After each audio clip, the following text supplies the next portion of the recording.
हमारा परम सौभाग्य कि दादा गुरु फूले की सरकार नीति समाज में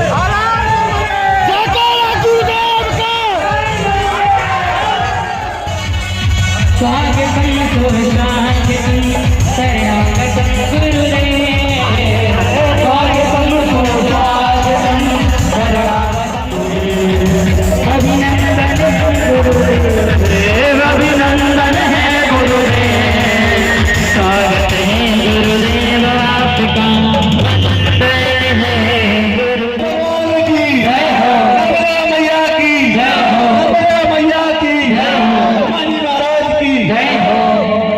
मैं चाहूंगा पंडा जी जो है इस मंदिर की दवाई देते हैं, आप पुजारी जी हैं और आप डॉक्टर रंजीत साहब गुरु पूजन करेंगे। संतों के आगमन से भूमि पवित्र होती है, वैसे ही ये बड़ा ही शुद्ध तीर्थ क्षेत्र है और महाराज जी की आरती करेंगे। सभी लोग तालियों की सेवा करेंगे। ओम गुरु ब्रह्मा गुरु विष्णु गुरुदेवो महेश्वरा गुरु साक्षात् परब्रह्म तस्मै श्री गुरुवे नमः। अपने गुरु अपने गुरु जीवन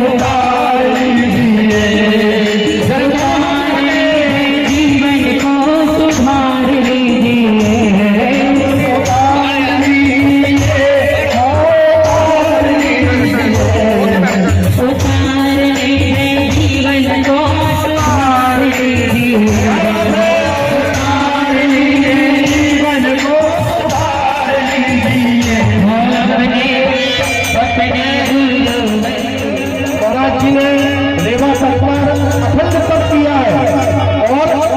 पुण्यों का फल है कि महाराज जी आपके बीच में है। एक बार पूरे पंडाल से गलवा दिखाइए, सभी लोग दिखाइए तो गाइए मेरे गुरुवर की आरती उतार लीजिए, अपने गुरुवर की आरती उतार लीजिए। जय लगे सुहावने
सभी का बहुत बहुत स्वागत अभिनंदन।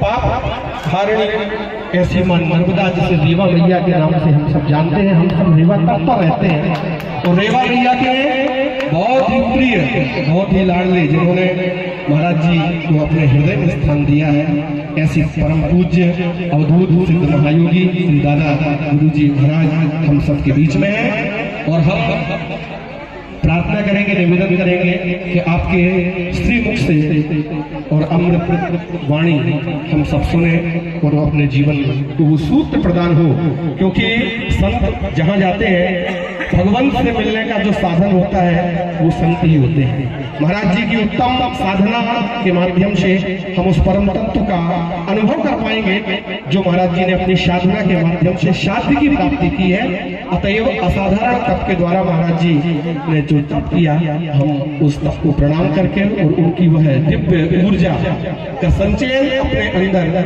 प्रवेश कराएं, अपना कली कलश धोएं। ऐसे महाराज जी से बारंबार प्रार्थना है कि महाराज जी दो शब्द कहेंगे। तिवारी जी महाराज जी से निवेदन करें। मैं रीठी क्षेत्र की इस पावन धरा और विश्व प्रसिद्ध धाम महासमय महाराज जी का हृदय से इस क्षेत्र की जनता की ओर से धन्यवाद करता हूं और उनके चरणों में वंदन करता हूं। मैं गया था गुरुदेव के पास एक आध हफ्ते पहले, सहयोग ऐसा कि गुरु जी ने कहा आप समय नहीं है मुझे, लेकिन फिर भी गुरु जी बोले कब चाहिए, मैंने कहा 21 तारीख को। और गुरु जी ने जब पूछा तो 21 तारीख खाली थी।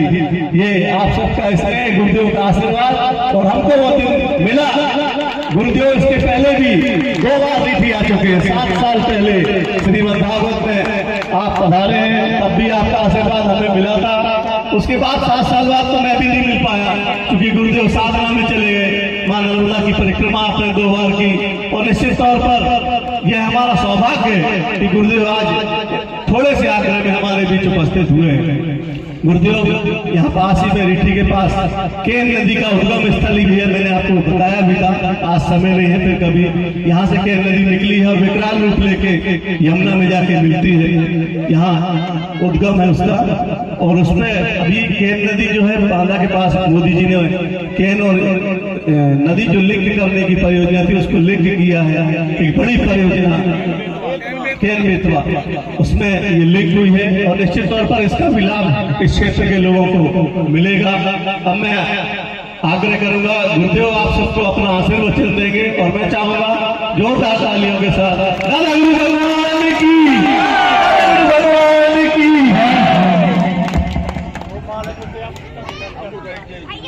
ये बैठ जाए।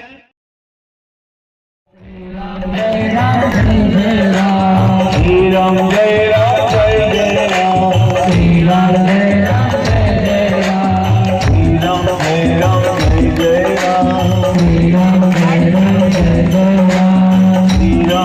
राम जय जय राम, श्री राम जय राम जय जय राम, श्री राम जय राम जय जय राम, श्री राम जय राम जय जय राम, श्री राम जय राम जय जय राम, श्री राम जय श्री राम जय राम जय जय राम, श्री राम जय राम जय जय राम, श्री राम जय राम जय जय राम, श्री राम जय राम जय जय राम, श्री राम जय राम जय जय राम, श्री राम जय राम जय जय राम, श्री राम जय राम जय जय राम, श्री राम जय राम जय जय राम, श्री राम जय राम जय जय राम, श्री राम जय राम जय जय राम, श्री राम जय राम जय जय राम, श्री राम जय राम जय जय राम, श्री राम जय राम जय जय राम, श्री राम जय राम जय जय राम, श्री राम जय राम जय जय राम, श्री राम जय राम जय जय राम। जब भी थोड़ी देर के लिए साथ हो जाना भैया, थोड़ी देर के लिए, है ना, थोड़ी देर के लिए, थोड़ी देर के लिए, है ना। ठीक, खूब सारी बातें कर लेना। हाँ, हम बहुत कम समय के लिए उस माँ ने जितना जीवन दिया, जितना पल दिया है, उतना गांव घर परिवार के लिए हम दे रहे हैं, लेकिन हमारा चलना वायु पर होता है, और सिर्फ थोड़ा सा मैया का जल पर जीना होता है ना। इसीलिए इस क्षण और इस पल को व्यर्थ नहीं करना है। हाँ, थोड़ी देर के लिए बढ़िया गहरी सांस लो। आज तो योग दिवस भी है ना। सब थोड़ा सा बैठो, सांसों का एहसास करना भी साधना है, और वो भी सिद्ध तीर्थ क्षेत्र में, वो भी देव स्थल पर, जो तुम सांसें ले रहे हो और सांसों के माध्यम से जो प्राण वायु का संचार हो रहा है, उसमें असीम दैवी ऊर्जा है। थोड़ी देर के लिए अपने सांसों पर ध्यान केंद्रित करना, सांसों का एहसास भी साधना है, ये भी एक योग है ना। थोड़ी देर के लिए जब भी जीवन में सत्संग मिले तो बस परिवार को, घर को, बच्चों को यही सिखाना है कि नहीं, सत्संग में बैठना सिखाना है। सत्संग में बैठना बस सीख जाए। सत्संग जब भी मिले तो बस उस सत्संग के उस क्षण और उस पल तुम्हें बैठना है। सत्संग के उस क्षण और उस पल को तुम्हें जीना है। न जाने सत्संग के किस क्षण और किस पल में हमारे भाग्य का उदय हो जाए। सत्संग की महिमा है इस कलिकाल में। बस सत्संग मिल जाए, निश्चित मान के चलना, जिसके जीवन में सत्संग मिला है उसको जीवन को दिशा भी मिली है और दशा में परिवर्तन भी हुआ है।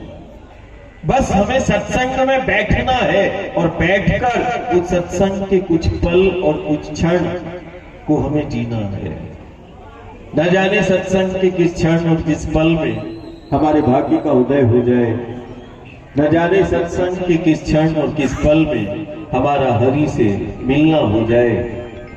न जाने सत्संग के किस क्षण और किस पल में जीवन को दिशा मिल जाए, और न जाने सत्संग के किस पल में विघ्न बाधा और समस्याओं का समाधान करने की वो सामर्थ्य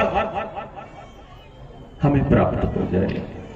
सत्संग की महिमा है, एक सत्संग की महिमा है, दूसरा एक नाम स्मरण की महिमा है। हम घर परिवार से हमेशा कहते हैं कि हर स्थिति परिस्थिति में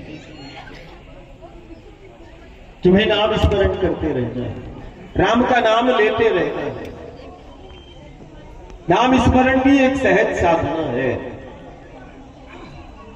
गुरु ने नाम दे दिया राम का, हरि का, कि तुम हर स्थिति परिस्थिति में तुम हरि का नाम, राम का नाम तुम लेते रहना।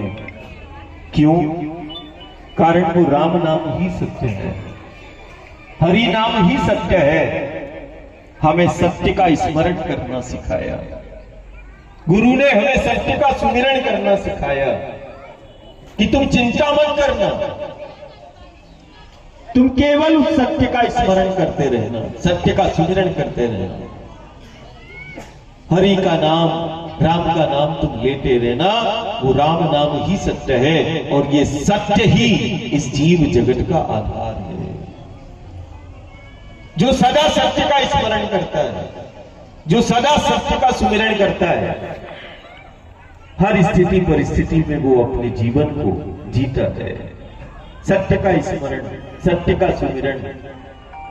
रामचरितमानस, एक गांव में मैया के पट पर हम परिक्रमा के दौरान हम वहां से निकल रहे थे, तो गांव के एक प्रवेश द्वार में एक रामचरितमानस की चौपाई की एक लाइन लिखी हुई थी। हर एक गांव का एक प्रवेश द्वार होता है, तो उस प्रवेश द्वार पर जैसे ही हमारी नजर पड़ी तो उसमें रामचरितमानस की एक चौपाई की एक लाइन लिखी। क्या लिखा उसमें? सुन सिय सत्य असीश हमारी, सुन सिय सत्य असीश हमारी, पूजे ही मन कामना तुम्हारी। सत्य के स्मरण मात्र से समस्त कामनाओं की पूर्ति हो जाती है। तुम्हारे समस्त कामनाओं और इच्छाओं की पूर्ति केवल और केवल सत्य के स्मरण, सत्य के सुमिरण मात्र से हो जाएगी। जो सदा सत्य का स्मरण करता है, जिन्हें हम हनुमान जी महाराज कह रहे, 11वां रुद्र कह रहे, जिसके दरबार में बैठे हैं, जिसको हम दादा कहते हैं। दादा के जीवन से यदि कोई पहली शिक्षा यदि हमें प्राप्त लेना है, कि दादा के जीवन को यदि हम देखें तो एक शिक्षा हमें मिलती है, वो सदा ही सत्य का स्मरण करने वाला वही तो दादा है, जो राम राम राम राम राम राम राम राम राम राम हर स्थिति परिस्थिति में सत्य का स्मरण, सत्य का सुमिरन, रोम रोम में जिसके सत्य समाहित है वही तो दादा है। दादा के जीवन से हमें एक शिक्षा जरूर आज यहां से लेके जाना है, वो है वो सत्य के स्मरण की। सत्य के स्मरण मात्र से सिर्फ कामनाओं की और इच्छाओं की पूर्ति ही नहीं, सत्य का स्मरण तुम्हें अनेक विघ्न बाधा और संकटों से बचा लेता है। तुम्हें तो केवल राम का नाम लेना है, वो राम नाम ही सत्य है। जो सदा सत्य का स्मरण करता है, सदा सत्य का सुमिरन करता है, और बारंबार यदि तुम सत्य का स्मरण कर रहे हो निष्काम भाव से, तो वही सत्य का स्मरण तुम्हारे अंदर देवत्व को प्रकट कर देता है। वही नाम स्मरण तुम्हारे जीवन को दिशा दे देता है। वही नाम स्मरण जो है तुम्हें कई प्रकार के संकटों से बचा लेता है। ये नाम स्मरण की महिमा है। दादा के जीवन से एक तो जरूर सूत्र मिलता है कि स्थिति परिस्थिति कैसी भी हो, हमें नाम स्मरण करते रहना है, हमें वो राम का नाम लेते रहना है। हम तो सत्य की साधना करते हैं। दादा का जीवन क्या है? सत्य की साधना जो करते वो दादा है। सत्य की उपासना जिन्होंने की और सत्य को प्रत्यक्ष उन्होंने राम के रूप में पाया, प्रभु के रूप में पाया, सगुण उस परम ब्रह्म को पाने वाला वही तो दादा है। और जिस परिक्षेत्र, जिस तीर्थ क्षेत्र में है, हमें तो शक्तियां प्रत्यक्ष प्राप्त है। देखो हमने नर्मदा को पाया, जिसके दर्शन मात्र, दर्शन की महिमा है, जिसका दर्शन एक ऐसी भगवती नदी के रूप में प्रकट हुई कि दुनिया में और ब्रह्मांड में कोई ऐसी शक्ति नहीं जिसकी दर्शन की महिमा बताई हो। केवल दर्शन, एक ऐसी भगवती हमें मां नर्मदा के रूप में, जो नदी के रूप में दिख रही है, दुनिया उसको नदी के रूप में देख रही है। नदी नहीं, नदी के रूप में हमने साक्षात भगवती को प्राप्त किया है। साक्षात भगवती को प्राप्त किया। आज सारी दुनिया हमारी ओर देख रही है और ये विचार कर रही है सारी दुनिया। सारी दुनिया में संक्रमण, आपदाओं का दौर चल रहा है। भयभीत है सारी दुनिया कि कल हम होंगे कि नहीं होंगे। सारी दुनिया में आज भय का वातावरण बना हुआ है। जीवन को सुरक्षित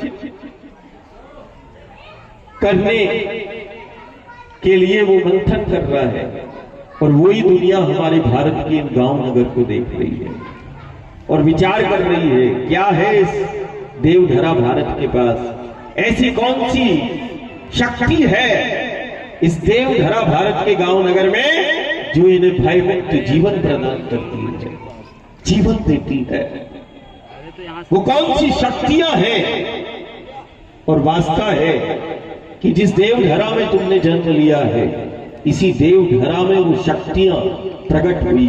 देखो गंगा के रूप में, देखो यमुना के रूप में, देखो नर्मदा के रूप में, कावेरी के रूप में,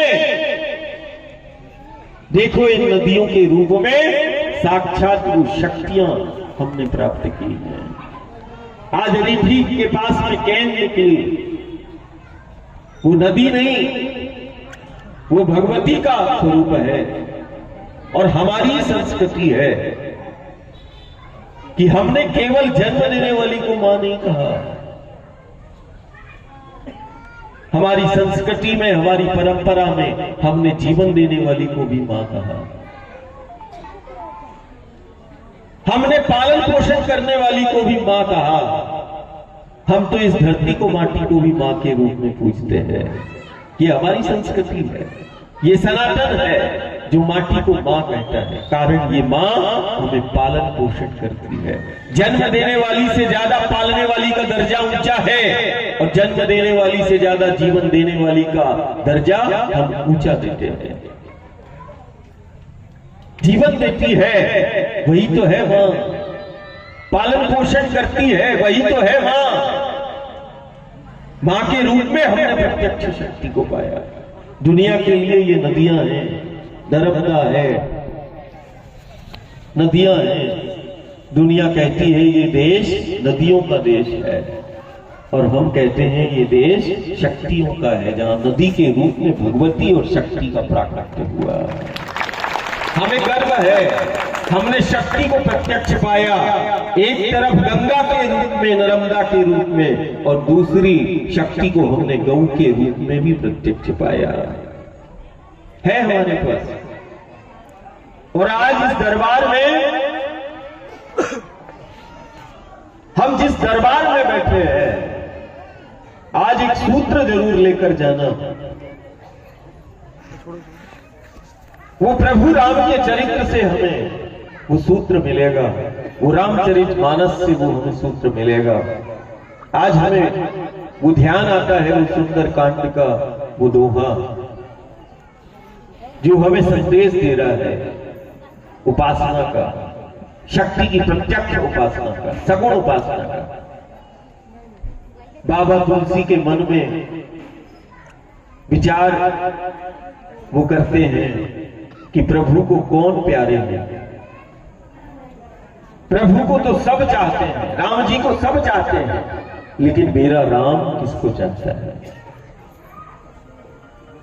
ये विचार आया कि प्रभु किसको सबसे ज्यादा पसंद करते हैं, प्रेम करते हैं, सबसे ज्यादा सबके प्रिय हैं, लेकिन प्रभु का प्रिय कौन है, किसको वो सबसे ज्यादा चाहते हैं। और स्वाभाविक सी चीज है कि हमारे चित्त में भी आता होगा कि गुरु गोविंद को सब चाहते हैं, सब गुरु गोविंद को प्रिय हैं, लेकिन मेरे गुरु को, मेरे गोविंद को कौन प्रिय है। तो रामचरितमानस का वो सुंदर कांड का दोहा हमें आज यहां याद आता है कि जिसमें तुलसीदास जी से दादाजी ने लिखवा दिया, कारण उनके मन में आया कि नहीं, प्रभु तो दादा को ही सबसे ज्यादा चाहते हैं, और दादा प्रभु को और प्रभु दादा को सबसे ज्यादा प्रिय होंगे, और कोई नहीं होगा। तो दादाजी ने वहां लिखवाया तुलसीदास जी से चित्रकूट के घाट पर, क्या लिखवाया, और तुलसी ने अपनी भाषा में लिखा। ध्यान देना, चौपाई और दोहा, रामचरितमानस का एक एक दोहा, एक एक चौपाई, वो महामंत्र समझना, गीता के श्लोक वो मंत्र समझना। और आज एक सूत्र जरूर अपने जीवन में धारण कर लेना। उन्होंने लिखा, सगुण उपासक परहित। क्या लिखा, सगुण उपासक परहित निरत नीति दृढ़ नेम, तेनर प्राण समान मम जिनके द्विजपद प्रेम। सगुण उपासक, सगुण उपासना, शक्ति की प्रत्यक्ष उपासना, जो ईश्वर की शक्ति की सगुण उपासना करता है, सगुण उपासक परहित निरत नीति दृढ़ नेम, और जो रीत नीत और प्रीत की बात करता है, ते नर प्राण समान, वो भक्त, वो प्रेमी मुझे प्राणों के समान प्रिय है, जो ईश्वर की शक्ति की सगुण उपासना करता है। ये रामचरित्र कहती है। ये हमें समझना पड़ेगा कि ये सगुण उपासना हमारे जीवन का ही नहीं, इस सनातन का आधार है, प्राण है। हमने माता बहनों को देखा, घर के आंगन में एक तुलसी कोट है, और तुलसी के पौधे से प्रार्थना करते हुए, और एक घर के आंगन में लगा वो तुलसी का पौधा। तनिक विचार करना कि दुनिया के अंदर वो कहां मिलेंगे जो पेड़ पहाड़ों से, पौधों से प्रार्थना करते हैं। तो वो इस देवधरा भारत में गांव गांव में मिलेंगे, नगर नगर में मिलेंगे। एक घर के आंगन में लगा तुलसी का पौधा, वो उस घर की प्रसन्नता संपन्नता का आधार बन जाता है। माता बहनें प्रार्थना करती हैं उस तुलसी के पौधे से, तुलसी कोट के निकट खड़े होकर जल चढ़ाती हैं। ये सगुण उपासना है। कोई गौ शक्ति का प्रत्यक्ष सगुण स्वरूप है। गौ के रूप में भी हमें शक्ति मिली, गंगा के रूप में भी हमें शक्ति मिली, सरयू के रूप में भी शक्ति है, यमुना के रूप में भी शक्ति है, नर्मदा के रूप में भी शक्ति है, इस धरा इस माटी के रूप में भी हमें वो शक्ति मिली है। सगुण उपासना का संदेश आज हमें समझना पड़ेगा। आज सारी दुनिया भीषण संक्रमण, आपदा, विघ्न, बाधा, कई प्रकार के रोग का शिकार आज गांव नगर हो रहा है, दुनिया हो रही है, कई प्रकार की व्याधियां। आज मुहास का ये सिद्ध तीर्थ क्षेत्र आज उपचार का वो केंद्र बना, उपहार का भी केंद्र बना। देखो लेकिन दादा ने क्या सूत्र यहां दिया, प्रत्यक्ष वो जड़ी बूटियों के रूप में। दवा भी संजीवनी, जैसे लक्ष्मण को शक्ति मिली तो दादा संजीवनी बूटी लेके आए, लेकिन मुहास में तो जो है घर परिवार को ही बूटी दे दी कि जो आए। बूटी संजीवनी बूटी मिलती है मुहास में, संजीवनी बूटी, लेकिन वो भी कहां से? उन्हीं पेड़ पहाड़ों से जिनको हम पूछते हैं। परमात्मा और ईश्वर ने उन पेड़ पहाड़ों को प्रार्थना की। हम उसी राम की वंदना करते हैं जो वन में रहकर खुद को वनवासी बताते हैं और वनों की समर्थता को बताते हैं। महलों में रहकर जीना नहीं सिखाया मेरे राम ने, वनों में रहकर जीना सिखाया मेरे राम ने। महलों में रह के जीना नहीं सिखाया प्रभु ने, वनों में रह के जीना सिखाया। कोई तो बात होगी। वन में रहकर वनवासी का जीवन व्यतीत करते हैं और वन में रहकर हमें जीना सिखाते हैं। वही तो है राम। कामदगिरी से प्रार्थना करते हैं, वही तो है मेरे राम। कामदगिरी, गिरी मतलब क्या? पर्वत, पहाड़। कोई तो बात होगी। कामदगिरी से प्रार्थना कर रहे हैं मेरे राम। स्वामी कामदगिरी से प्रार्थना कर रहे हैं और तामसी आसुरी प्रवृत्तियों के नाश के लिए उसी कामदगिरी का आह्वान कर रहे हैं। कामदगिरी से प्रार्थना कर रहे हैं। वही सरयू को मान देते हैं, वही तो है राम। गंगा को मान देते हैं, वही तो है राम। और जो अयोध्या की माटी को 14 वर्ष तक पूजते हैं, वही तो है राम। माटी को मान करते वही तो है राम। त्रेता में कामदगिरी से और द्वापर में आए तो यमुना के तीरे नंद बाबा के गांव में गोवर्धन को अपना स्वरूप बताते हैं, वही तो है श्याम। बोल दिया गोवर्धन। हर एक युग सदी में तुम चरित्र उठा के देखो रामकृष्ण का। परमात्मा और ईश्वर हमारे बीच में आता है, अवतार लेता है। एक प्रश्न जरूर खुद से करना और फिर उसकी प्रश्न का उत्तर लेना कि क्यों हमारे बीच में परमात्मा ईश्वर आता है, अवतार क्यों लेता है। परमात्मा ईश्वर के अवतार का कारण है केवल एक, जो जीव जगत का आधार है उसी के लिए परमात्मा का अवतार होता है। जो हमारा आधार है, जीव जगत का क्या आधार है? देखो इस धरा को, ये धरा के लिए अवतार लेता है वो परमात्मा और ईश्वर। इसी माटी के लिए, इसी धरा के लिए उसने अवतार लिया। कारण ये धरा हमारी आधार है और जो हमारा आधार है उसी के लिए परमात्मा ईश्वर का अवतार है। धरा के लिए आया मेरा परमात्मा ईश्वर। देखो गांव नगर में विचरण करने वाली उस गौ को, उस धेनु को, वो धेनु के लिए, गौ के लिए अवतार ले लिया। कारण वो गौ भी आधार है इस जीव जगत का, तो वो गौ के लिए अवतार ले लेता है। धेनु के लिए अवतार ले लेता है, कभी धरा के लिए, कभी धेनु के लिए वो अवतार लेता है, जो जीव जगत का आधार है उसी के लिए। और फिर वो लीला करता है, कभी गंगा के तीरे, कभी यमुना के तीरे, कभी सरयू के तीरे, कभी कावेरी के तीरे, कभी नर्मदा के तीरे, वो उस पथ पर लीला करता है। गुरु गोविंद लीला करता है। क्या आवश्यकता है उसको लीला करने की, विचार करना। गुरु गोविंद की लीला ने हर युग सदी में बोध कराया। गुरु गोविंद की लीला बोध कराती है। राम की लीला हो, कृष्ण की लीला हो, गुरु की लीला हो, बोध कराएगी। ध्यान देना, बोध कराएगी। गुरु गोविंद की लीला हमें जीना सिखाएगी। गुरु गोविंद की लीला हमें उन मूल आधार शक्तियों का परिचय कराती है। राम का चरित्र, कृष्ण का चरित्र, गुरु का चरित्र, गुरु गोविंद की लीला, थोड़ा विचार तो करना।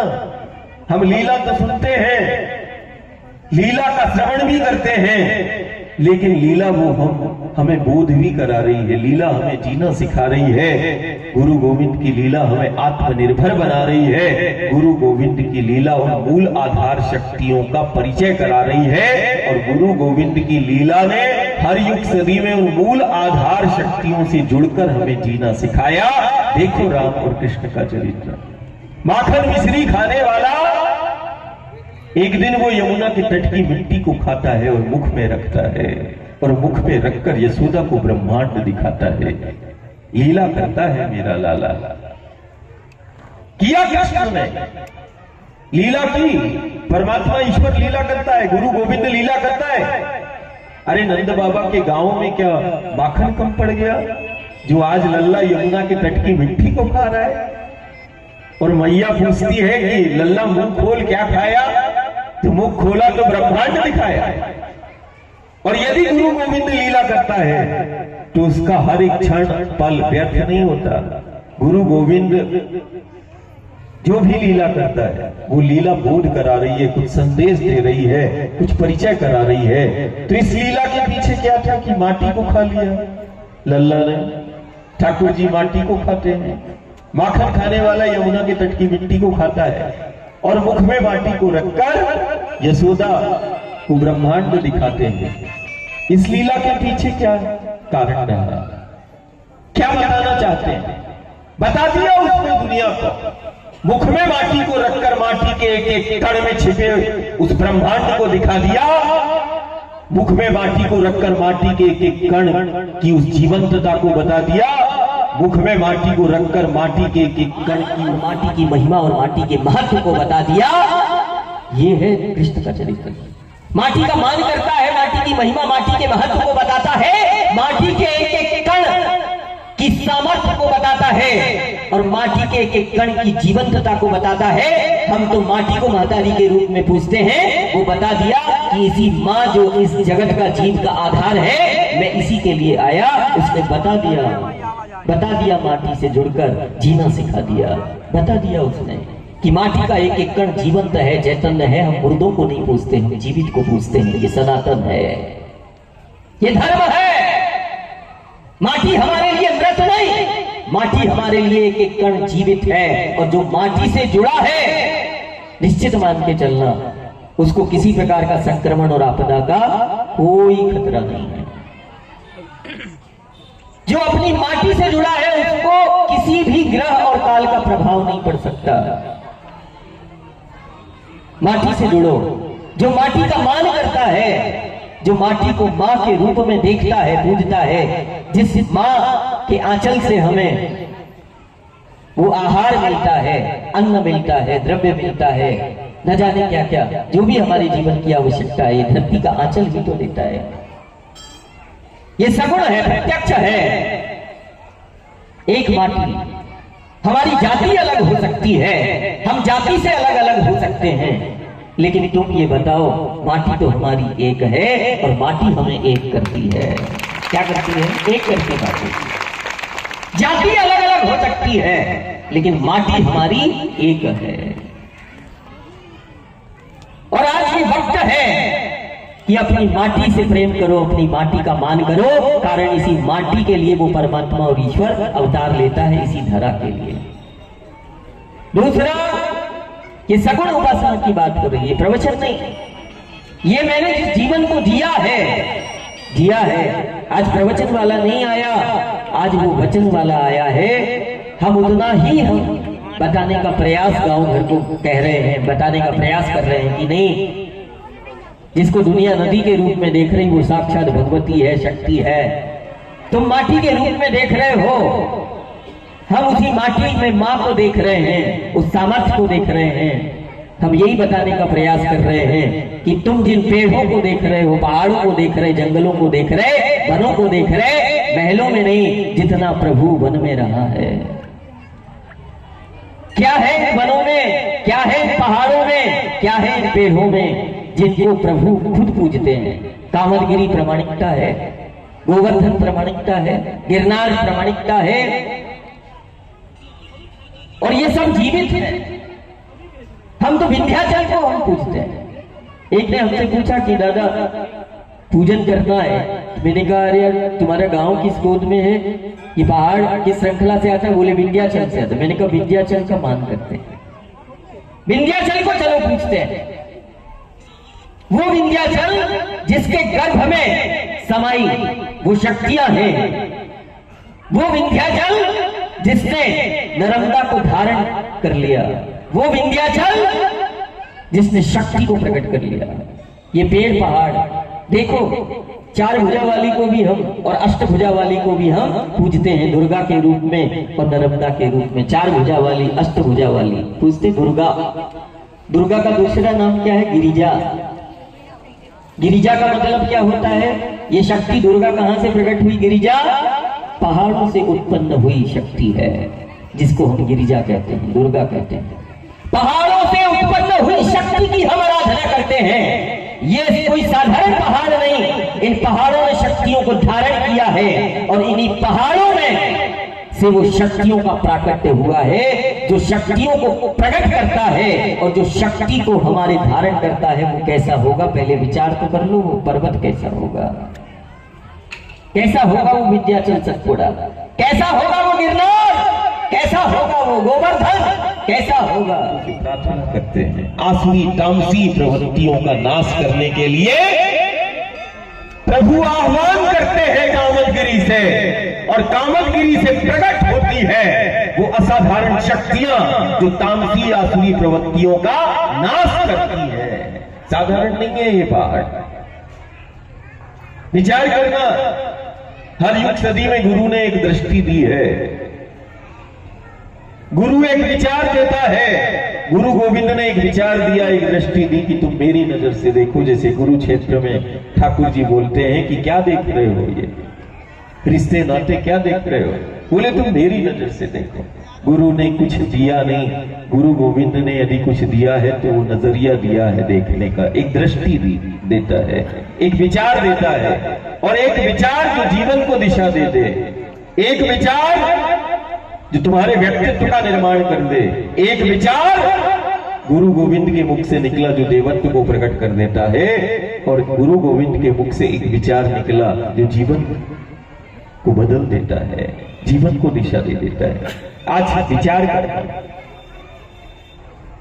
देखो इन पेड़ों को, पहाड़ों को, इन पेड़ पहाड़ों ने धारण किया है। देवताओं की सामर्थ्य नहीं कि वो गंगा को नर्मदा को धारण कर ले, सामर्थ्य नहीं है, देवताओं की सामर्थ्य नहीं है। किसने इन शक्तियों को धारण किया? चार भुजा वाली को किसने प्रकट किया और अष्टभुजा वाली को किसने प्रकट किया? इन्हीं पहाड़ों में विंध्याचल, सतपुड़ा, हिमालय धारण किया इन पहाड़ों। अरे धारण करने वाला कैसा होगा? कल्पना करो, ये पहाड़ नहीं, जीते जागते वो शक्ति के केंद्र हैं। अरे शक्ति को प्रकट करने वाला वो कैसा होगा? विचार करो।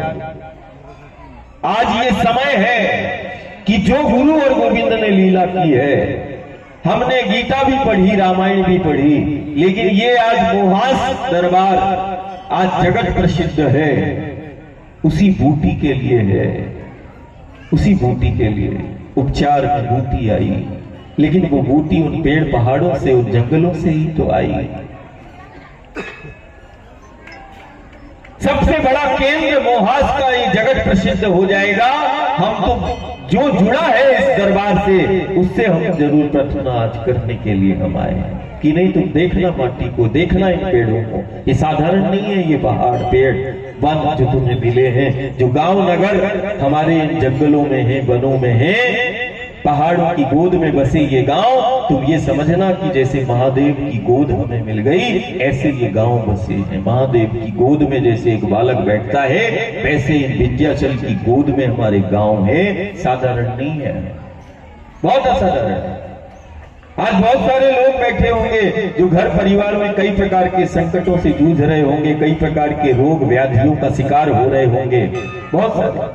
बहुत सारे भक्त प्रेमी होंगे जिनको ग्रहों का प्रभाव पड़ रहा है। बहुत सारे भक्त प्रेमी है जो कई प्रकार के रोग व्याधियों से जूझ रहे हैं, संक्रमण से जूझ रहे हैं। बहुत सारे, तुम विचार करना और तुम एक अपने जीवन में संकल्प ले लेना, एक प्रयोग कर लेना कि रोज जो है अपनी मातृभूमि, अपनी माटी का तुम मान करना सीख लेना। और जो माटी का स्पर्श करता है, जो माटी का मान करता है, जो माटी को पूजता है, उसको किसी भी ग्रह का दुष्प्रभाव नहीं पड़ेगा। तुम्हारे गांव में गौए हैं, कभी गौ का स्पर्श, सर्वदेवमयी शक्ति है वो, सर्वदेवमयी गौ को बोला सर्वदेवमयी, रुद्रों की माता। और 11वें रुद्र के दरबार में आज संकल्प ले लेना, उस रुद्र की माता है जिसको तुम गाय बोल रहे, वो रुद्रों की माता है कि नहीं? शास्त्र भी कहता है। और हम किस दरबार में बैठे हैं? 11वें रुद्र के दरबार में बैठे, जहां कलयुग में एक बस शक्ति है जो बिल्कुल प्रत्यक्ष है, वो है 11वां रुद्र, प्रत्यक्ष। और यही समझना कि वही संदेश उसी का है। 11वां रुद्र है और 11वां रुद्र की कृपा यदि हमें पानी है तो फिर उस रुद्रों की माता की सेवा हमें मिलकर करनी है। रुद्रों की माता मतलब वो गौ की सेवा करनी। रुद्रों की अरे माता की सेवा कर ली तो बालक की कृपा ही नहीं, बालक सहायक हो जाएगा तुम्हारे हर एक कार्य में।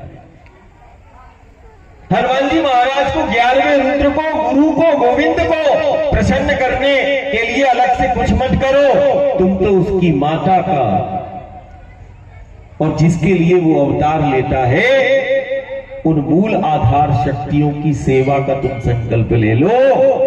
ये धरा, ये माटी, आज बहुत सारे किसान भी बैठे हो, हम एक तरफ इसको माटी कह रहे, मां के रूप में पूज रहे, फिर कोई ऐसा गांव नगर नहीं है जहां संक्रमण, कई प्रकार की व्याधियां, रोग, कोई ऐसा गांव नहीं है जहां 2-4 कैंसर के पेशेंट ना मिलते हो, रोगी ना मिलते हो, किसी का हार्ट फेल, किसी का लीवर फेल, किसी का किडनी फेल, किसी का शरीर काम नहीं कर रहा, किसी का दिमाग काम नहीं कर रहा। ये लक्षण है गांव गांव के। क्या कारण है? क्या कारण है रोगों का? क्या कारण है व्याधियों का? क्यों हमारे गांव में संक्रमण फैल रहा है? क्यों हमारा गांव कई प्रकार के रोगों से जूझ रहा है और रोगों का शिकार हो रहा है? क्यों कैंसर हुआ? क्यों हार्ट फेल हो रहा है, लीवर फेल हो रहा है? क्यों शरीर काम नहीं कर रहा है? आज गांव गांव में है। कारण केवल इतना है, आहार, अन्न। आज जो हमें आहार दे रही, आज वही ठाकुर 5000 वर्ष पहले जो मुख में माटी को रखकर माटी की महिमा, माटी के महत्व को बताते हैं और माटी के एक कण की सामर्थ्य को बताते हैं, वही गुरु गोविंद जिसके लिए अवतार लेता है, वही परमात्मा ईश्वर जो हमारे बीच में आया और इस धरा की महत्वता को बताता है, इस माटी का मान करता है और माटी से जुड़कर जीना सिखाता है। देखो हमारी प्रवृत्ति ऐसी हो गई कि हम माटी में जहर मिला के जीने की बात करने लगे। अब माटी में जहर मिलेगा तो कोई भी यज्ञ अनुष्ठान और पूजन पाठ कैसे सार्थक हो जाएगा? कारण हम तो धरती के आंचल में, माटी के आंचल, माटी में जहर मिला के हम अन्न को पैदा करने लगे। आज माटी में जहर, अन्न में जहर, पानी में, जल में जहर हम ही तो मिला रहे हैं। कोई तुम्हारे घर नहीं आ रहा है कि नहीं ये जहर डाल के तुम अन्न को पैदा करना। सबसे बड़ी सेवा हो जाएगी माटी को अपनी जहर मुक्त कर लेना। इस धरा का संबंध धेनु से और धेनु का संबंध इस धरा से रहा है। हमने वो जहर डाल के अन्न को उत्पादन तो बढ़ा लिया, लेकिन हमने अपने जीवन की वो आयु को हमने घटा लिया। जब से हमने रसायन और जहर डाल के हमने खेती करना चालू किया, तब से हमारे गांव में बीमारियों का घर बन गया, बीमारी का घर बन गया, रोगों का घर बन गया। नहीं तो गांव नगर में पूर्वजों का इतिहास देखना, सर्दी बुखार क्या होता है वो उसको नहीं पता, बीमारी क्या होती है ये पूर्वजों को तुम्हारे पता नहीं थी। आज 50 प्रकार की बीमारियों से गांव नगर जूझ रहा है। कारण आहार। माटी को जहर मुक्त कर लो। माटी में जहर मिला के जीने की बात मत करना। अब तो और हमें विचार आता है कि अब तो किसान बीज ही पैदा नहीं कर पा रहा है, बीज ही नहीं बना पा रहा है। उन विदेशी कंपनियों ने ऐसा उत्पादन का तुम्हारे अंदर ऐसा पागलपन डाल दिया है कि नहीं, बीज भी तुम दुकान से लाते हो। पहले हम बीज बना लेते थे, अब बीज नहीं बनते। अब तुम्हें क्या सिखा दिया? हाइब्रिड बीज। हाइब्रिड बीज ले लो, बिल्कुल उत्पादन बढ़ जाएगा। हाइब्रिड बीज समझते क्या होता है? तुम्हारे उस बीज में के जो सूत्र है उसको काट दिया, संक्रमित कर दिया तुम्हारे बीज को, और तुम्हें दे दिया और तुम्हें अपंग बना दिया कि तुम्हें हाइब्रिड बीज से उत्पादन बढ़ा लेना, बीज नहीं बना सकते। तुम हमारे पास बार बार भिखारी जैसे आना और हम तुम्हें बीज देंगे। ठीक है, साजिश हो गई हमारे साथ। डाल लो हाइब्रिड बीज और उत्पादन तुमने बढ़ा लिया। कोई मुझे बता दे हाइब्रिड बीज से बीज बनता है क्या? नहीं बनेगा। हमें फिर से दुकान जाना पड़ेगा, हमें फिर बीज खरीदना पड़ेगा। नहीं तो हमने बीज हमने घर पे तैयार करते थे, आज बीज घर पे तैयार नहीं होता। हम थोड़े से लालच के कारण हमने वो रसायन और जहर डालना चालू कर दिया, और फिर इसके बाद दरबार में आके हम प्रार्थना करते हमारे घर में ये कैंसर कैसे हो गया, हार्ट फेल कैसे हो गया, लीवर खराब कैसे हो गई, किडनी खराब कैसे हो रही है। हम अपनी ओर नहीं देख रहे कि हम खुद ही अपने बच्चों को, माता पिता को जहर दे रहे हैं अन्न के साथ। अन्न नहीं, आज तो कलयुग है।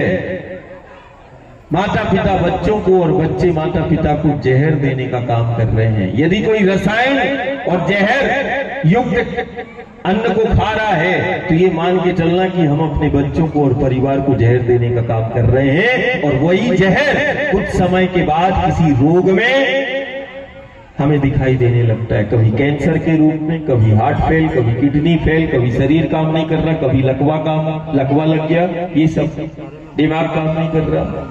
ये है। दूसरा ध्यान देना, दूसरा सबसे बड़े हमारे गांव नहीं है, ये तीर्थ हैं। तीर्थ है, ये गांव नहीं है। मेरा गांव मेरा तीर्थ है, मेरा धाम है। तुम्हें चार धाम जाने की जरूरत नहीं, तुम्हारे गांव में ही चार धाम वाला मिल जाएगा। तुम थोड़ा विचार करना, तीर्थ में हमारा आचरण कैसे हो। आज गांव गांव में हम जो है हम देखते हैं, एक तरफ माटी में जहर, थोड़ा कड़वा है, थोड़ी कड़वी बातें हैं, लेकिन क्या करें, विसंगति और इतनी ज्यादा हो गई है कि बोलने की आवश्यकता है, विचार करना। जहर डालना भी हमने सीख लिया और जहर पीना भी हमने सीख लिया। देखो गांव गांव में नशा, शराब, नशा नाश की जड़। अब कैसे प्रार्थना स्वीकार होगी? कोई भी आपत्ति विपत्ति है, आपत्ति और विपत्ति का कारण प्रवृत्ति है। प्रवृत्ति आपत्ति विपत्ति का कारण है। क्या है? प्रवृत्ति। अब कौन कौन सी प्रवृत्ति है? नशा करने की प्रवृत्ति अपने गांव में है, जहर डालने की प्रवृत्ति हमारे में आ गई है। तो जब जहर डालने की प्रवृत्ति है, जहर पीने की प्रवृत्ति है, तो वो देवता परमात्मा फिर क्या करेगा? जब हमारा आचरण ही गलत है तो प्रभु के चरण मिल भी जाए तो वो चरण हमारी सुरक्षा और जीवन को सुख कैसे देगा? आचरण का लाभ, चरण का लाभ, चरणों का, श्री चरणों का लाभ तभी मिलेगा जब हमारा आचरण अच्छा होगा, तो चरण का लाभ मिल जाएगा। हम कभी कभी माई के तट पर, हम गांव नगर में हम कहते हैं, हम बोलते भी हैं और सुना भी है, शंकर के मुख से भी सुन निकला और गुरु के मुख से भी निकला, तो दीय पाद पंकजम नमामि देवी नर्मदे। हमें तो उस आद्य शक्ति भगवती के चरण मिले, और देखना, एक तरफ माँ के चरण मिले, गौ के चरण मिले, गंगा नर्मदा के चरण मिले, गुरु के चरण मिले। उस चरण मिलने के बाद भी यदि संक्रमण है तो फिर हमें अपने आचरण को देखना पड़ेगा। ये चरणों का लाभ हमें इसीलिए नहीं मिल रहा है कारण हमारी गांव नगर की जीवन शैली गलत दिशा में चली गई है, प्रवृत्ति हमारी गलत है, इसीलिए शक्तियां सहायक नहीं हो पा रही हैं। शक्ति को दोष मत देना, शक्ति को दोष मत देना। शक्ति सहायक इसीलिए नहीं हो रही है कारण हमारी प्रवृत्ति गलत हो गई है, जीवन शैली गलत दिशा में चली गई है। लेकिन यदि उस शक्ति की सामर्थ्य को देखना है तो देख, तेरे समक्ष प्रत्यक्ष बैठी है। हम तो 3200 किलोमीटर की परिक्रमा वायु पर करते, जल भी नहीं लेते चलते समय। वायु, देश दुनिया के ज्ञानी और विज्ञानी इस बात पर शोध कर रहे हैं कि कैसे कोई 30 और 32 किलोमीटर वायु पर चलता है और 200 और 300 ml वो नर्मदा का जल लेकर चलता है। अंदर भी मशीनें डाली, बाहर भी डाली, सब डाली, कुछ नहीं मिला। मिला तो केवल वो माई का जल मिला तो इस विंध्याचल की हवा मिली। और आज भी दुनिया, इस शरीर को हमने उसको दुनिया के ज्ञानियों को दे दिया और अभी पता चला कि नहीं, अमेरिका भी आने वाला है शोध के लिए कि वो भी देश के प्रधानमंत्री को पत्र लिखता है और क्या कहता है, बड़ी प्रार्थना पूर्वक आग्रह, देश के प्रधानमंत्री को